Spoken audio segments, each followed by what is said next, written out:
तुला स्ट्रॉंगली इतकं काहीतरी वाटतंय आणि मी तुझ्यावर विश्वास ठेवत नाहीये. मी ठेवला पाहिजे तुझ्यावर विश्वास. आपण नवरा बायको आहोत. सगळ्या गोष्टींमध्ये आपण एकत्र असलं पाहिजे. तू माझ्यावर कितीतरी वेळा विश्वास ठेवलास. त्या मुलीने माझ्यावर आरोप केला तेव्हाही तू माझ्यावर विश्वास ठेवलास. माझं ऐकून घेतलं. मी का नाही केलं पाहिजे तीच. ठेवला मी विश्वास तुझ्यावर. तू जे काही म्हणतेस ते मला मान्य आहे. माझी चूक झाली. सॉरी. तुला करायचं ते तू कर.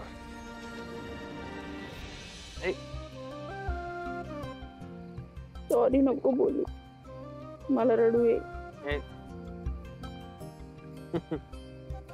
ये बात जीजू, जशी शिवा परत आली तसे तुम्ही पण परत आला जीजू.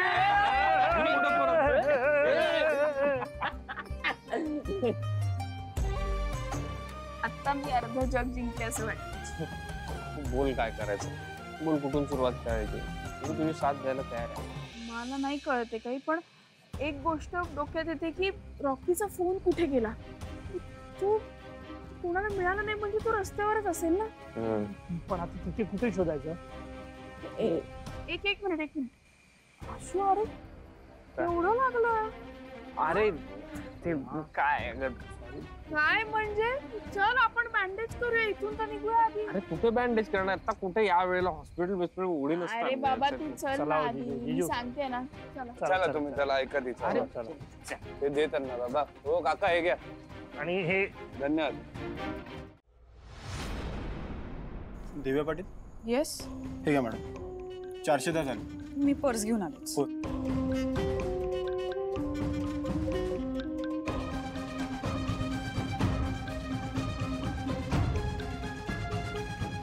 माझ्याकडे तर एवढेच पैसे उरलेत.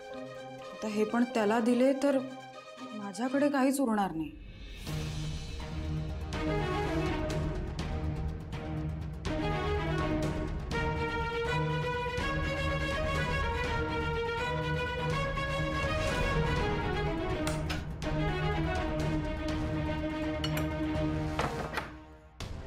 हे काय आहे? काय झालं? मलाच विचारताय काय झालं?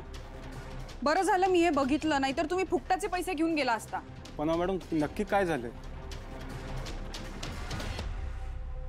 काय आहे? हा कचरा कुठून आला यात? दिसतोय का? मॅडम असं होऊ शकत नाही.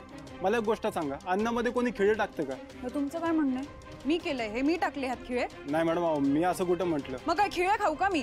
एक काम करा, तुम्ही तुमच्या हॉटेलवाल्यांचा नंबर द्या. मी त्यांना फोन करून सांगते की हे डिलिव्हरी करताना असं कचरा करतात म्हणून. मॅडम प्लीज असं नका करू. हॉटेलमध्ये फोन लावणार, माझी नोकरी जाणार तिथे. तुम्ही नंबर द्या, मी फोन करते. त्याशिवाय तुम्ही ऐकणार नाही. बरं एक काम करा.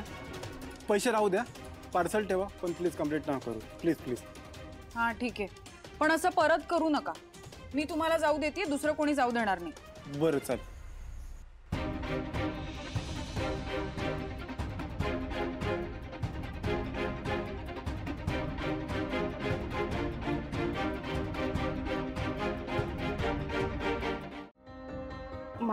माझं चुकलं. शिवाला बोललीस त्याचा त्रास होतोय का तुला? पण खरं सांगू का सीता, तू तिला इतकं ओरडायला नको होतंस. समजून सांगायला हवं होतंस. मान्य आहे संपदाला शिवाला पाहून धक्का बसला, पण तरीही तू तिला शांतपणे सांगायला हवं होतंस. शिवा सुद्धा या धक्क्यातून आत्ता सावरते आहे ना. या धक्क्यामुळे अजून ती तिच्या बाईकवर सुद्धा बसलेली नाही आहे ग. तुमचं अगदी बरोबर आहे. मला नव्हतं ओरडायचं शिवाला, पण मला तिने फक्त काही न बोलता तिच्या रूम मध्ये निघून जायला हवं होतं. पण मी तिला ओरडले आणि तेही तिची काही चूक नसताना. मी जाते आणि तिची माफी मागते. सीता, मला माहिती आहे तू तिच्यावरच्या प्रेमापोटीच तिच्यावर ओरडलीस, कारण तिला इतर कोणी दुसरं ओरडलेलं तुला चाललं नसतं. तिचा चेहरा आठवला ना की मला आता सुद्धा खूप त्रास होतोय. मी जाते. थांब, उद्या बोल तिच्याशी, तुला बरं वाटेल. आणि माझी खात्री आहे तुझ्या बोलण्याचं शिवाला इतकं वाईट वाटलं नसणार. शिवा खूप समजूतदार आहे. उद्या बोलेन मी तिच्याशी. त्यांना काय झालं? ह्या केवढं जोरात ओरडतात. चल बरं बघूया. माफ करा मला सीताई, मला असं भाऊ घाबरवायचं नव्हतं, पण काय झालं म्हणजे मला ना अचानक एका गाडीचा आवाज आला, तर मी म्हटलं आत्ता इतक्या रात्री कोण आलंय, म्हणून मी बघायला गेले तर शिवा मला गाडीवरून जाताना दिसली. भाऊ काय बोलताय शांताबाई? कसं शक्य आहे? आत्ताच तर दरवाजा उघडला मी. आणि शिवा तिच्या खोलीत असणार ना यावेळेस. अहो मी खरंच बघितलं शिवाला. एक मिनिट मी चेक करते पहिले. भाऊ हा तुम्ही बघा, तिची मोटरसायकल पण नाहीये बाहेर, बघा हवं तर. ताई अगं शिवा बाईकवर बसायला घाबरत होती ना, मग गेलीच कशी? तेच तर. आई, आशू आणि शिवा दोघे पण नाहीयेत रूम मध्ये. काय? मला वाटतंय शिवा पळून गेली घरातून. काय बडबडतेस कीर्ती? पळून का जाईल ती घरातून? असं न सांगता गेलीये, मग याचा काय अर्थ आहे?